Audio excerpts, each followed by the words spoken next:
Hello, we're in Abu Dhabi at the 79th Annual FIP World Congress of Pharmacists and Pharmaceutical Scientists. And with me today is Nsovo Mayimele. Nsovo is a passionate young South African pharmacist. She's particularly interested in women and healthcare. And she's been talking to us here in Abu Dhabi about these issues. Nsovo, just tell me exactly what you're doing back home. I work for the South African Pharmacy Council as a manager of professional affairs.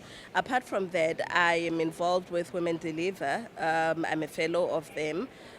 Basically, we advance women's health issues and advance the empowerment of women holistically. Now, I understand that in 2016 you were named by the Mail and Guardian as one of the 200 most influential young South Africans involved in healthcare. Yes, I was, luckily for me. But then it's the reason why I was nominated and chosen for the award is because I do a lot of work around advocacy for advancement of women's healthcare, women and healthcare in general. Are we as pharmacists not providing the support and the empowerment for women in healthcare? I think we are, but then we're not doing enough.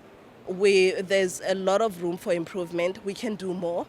I feel that as pharmacists, we should be involved with women and also do campaigns, do work that will empower the women who take care of our patients during the times that we're not able to. So women are the carers mostly, particularly in South Africa, I guess worldwide, but you think that if we support women, they'll be supporting us generally, the community, more so than men? Yes, well, women are carers everywhere you go, be it in developed countries and non-developing, and the developing countries.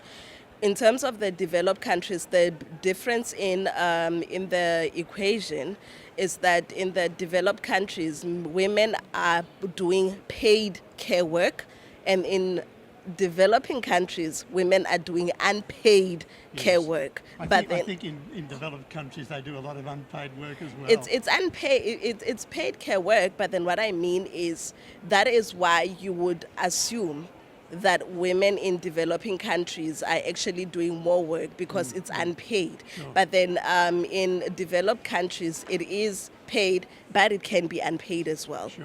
Yeah. Sure. Now you've been named as an activist.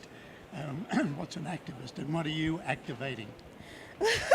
Well, an activist is a person who would select a particular issue or a problem within their community or anywhere else. They own that problem and they have sleepless nights until they solve that problem.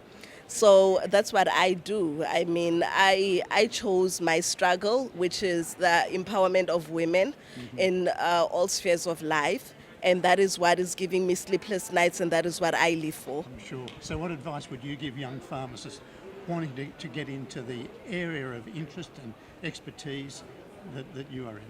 But do you mean the expertise in terms of being an activist or in terms of women in healthcare? Well, either, both. Well, in terms of women in healthcare, I feel that a pharmacist is trained. The curriculums that I've seen of the pharmacy profession in the various countries, I feel that we've got enough training. If you look at the eight-star pharmacists, we've got enough training because we're trained to be leaders, we're trained to be caregivers. We have got the skill imparted in us. It's all about reading and also finding that passion, whatever drive that you can find, that is what you would choose. But then in terms of caring for women in healthcare is to look at the surrounding situation that you would have wherever you're living.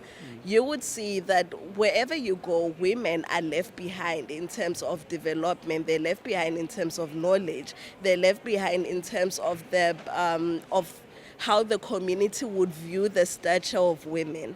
So looking at those problems that I would view, you choose what you can do to assist the women in your community. Yes. Okay.